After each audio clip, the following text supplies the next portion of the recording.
Hello, this is Paul Kozak, Provincial Apris with the Ontario Ministry of Agriculture, and I'm Nuria Morfin from the University of Guelph Honeybee Research Center. Today we're going to talk about the 2019 Ontario Varroa Mite Monitoring Strategy. This is an activity under the Ontario Animal Health Network, which we have a bees network, and as you can see from the screen here, we have many different collaborators. And this is going to be an exercise and education activity for beekeepers in Ontario. Varroa mites are an exoparasitic mite that affect honeybees. They are always present in colonies in Ontario and is one of the most serious pest threats to honeybees. It needs to be regularly monitored to have an effective management and treatment. Varroa mites use the honeybee biology to reproduce themselves. So whenever you have honeybee brood being produced in the colony, you have Varroa mites that are using that brood to reproduce themselves. The majority of the Varroa mites are going to be in the brood when there is brood in the colony, and it's important to know that, and also important to know that as the season progresses, the Varroa mites are increasing in numbers and in proportion to a point where they will damage the colony. It's important to monitor Varroa mites in the colonies. Without that, the beekeepers will not know the severity of the infestation. If you wait until you can see or already notice Varroa mites in a colony, that means that the colony already has damage from the mite and it may die. The Ontario Varroa Mite Monitoring Strategy's objectives are several. One is to coordinate the strategy on monitoring, on managing Varroa for both the hobbyist and commercial beekeepers in Ontario and make sure that everyone's on the same page. The second is to enhance communications and education on Varroa, leveraging the networks such as the Ontario Animal Health Network, collaborations between multiple partners, and existing materials from credible and Ontario local sources. And finally, to leverage data on Varroa that we can all share with each other to see what the situation is in Ontario at any one time. What do we need to know about monitoring? How bad is it? Well, we need to know the levels of the mites, if they are low or high, above or below the treatment threshold, and at different times of the year. This is to know what treatment to use and when to use it. There are different ideas about what monitoring is for Varroa, and it's important to talk about that because there are some things that may seem like you're monitoring for Varroa, but you're really not. Monitoring is using recommended methods for Ontario. It quantifies the levels of mites, so you need a real number, not just a qualitative assessment. It has to be done regularly in line with a management or a treatment plan for your Varroa mites. And you must document, so take notes, date and location. What isn't monitoring is what we call eyeballing for Varroa levels in the colony. So this does not give you a sufficient level or information on the Varroa mites. Either I don't see any mites on my bees, they look fine, or I saw some Varroa in the drone brood. Either picking into the drone brood or looking for the Varroa mites on your bees themselves is not an effective way to monitor. There are two recommended methods for monitoring Varroa mites. One is alcohol wash and the other one is the sticky board. The alcohol wash method for Varroa monitoring is quite simple. You do kill some bees, but we compare that to taking a blood sample in order to get a good idea on health. You basically collect half a cup of bees, which is roughly about 300. You want to make sure this is from the brood chamber. This is where the highest number of Varroa mites will be present, and this is where you'll get your best assessment of what the true levels are. You immerse those bees in 70% alcohol, so of course you want to be careful that you're not including the queen in there, and you want to look for that queen first.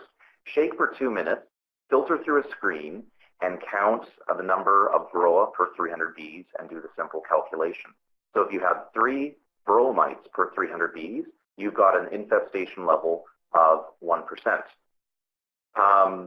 We also have, in addition to this and the next method that we're going to be talking about, we have info sheets that will be given at the end of this presentation that give more instruction on this and in finer detail. The sticky board consists on a paper or sheet, any sheet. It could be, for example, a file folder covered with a sticky material, for example, vegetable oil or petroleum oil. It's placed in the prim bottom board of the hive, and after 1 or 3 days, the Varroa mites are counted. Document your results. If you're like me, you can get a good idea of something, measure it, and unless you write it down, you're going to forget it really easy. So document your results. Dates and locations are essential, particularly if you have more than one colony and more than one bee yard. This is important information, and it works into your planning and your long-range Varroa management goals. You can compare by date and location, and even if you get 0, 0 is an important number. This is something that you do want to document, and for example, it's demonstrating that your Varroa mites were under control at that particular point in time. Varroa populations must be managed with regular suppression. So we've talked about monitoring, but there's also treatment that goes along with that. Monitoring and treatment can be seen as two sides of Varroa management. Monitoring tells you how bad they are and how soon and what type of treatment you may need to use. And the treatment itself is the method that you're going to use to get those Varroa mites off the bees. There are current treatment recommendations available on the Ontario Ministry of Agriculture, Food and Rural Affairs website. You can see right here on the page. These give you different types of treatment for Varroa. Typically, they can be chemical treatments, organic or inorganic, and also we have management techniques as well. But for the most part, beekeepers will likely be using a chemical treatment. They have different active ingredients. They all have pros and cons. Beekeepers must assess the advantages and disadvantages of each. Beekeepers must also use only legally registered treatments and use an integrated pest management approach, which means that you are using monitoring, you're understanding the biology of the pests, and you're constantly assessing those pest levels.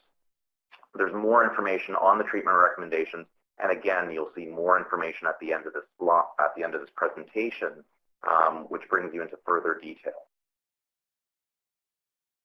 These are the further resources that we were referring to. We not only have info sheets, bulletins, but we've also got online courses, in-field workshops through the Technology Transfer Program, University of Guelph Honeybee Research Center. We've also got manuals. Some of these are for sale, and many of the info sheets are free online, either through the Ontario Beekeepers Association Technology Transfer Program or the Ontario Ministry of Agriculture website. We also have the Ontario Animal Health Network, which we've also mentioned. And you can see at the bottom here all these logos. We've got the Ministry of Agriculture on the left, the Ontario Beekeepers Association, so the industry partners, University of Guelph, so our research and academia partners, and the Niagara College, which is now offering a commercial beekeeping program. All of these work together, and this is a very important strategy that we want you to tell all your other beekeepers in your area about, and we all need to work together, be on the same page for Varroa control methods, and our hope is by engaging commercial hobbyist beekeepers in this activity, sharing information, which will also include privacy protections, and mapping out where Varroa levels are an issue, again with the proper privacy protections, that we'll be communicating and getting a better handle on Varroa treatment as a population.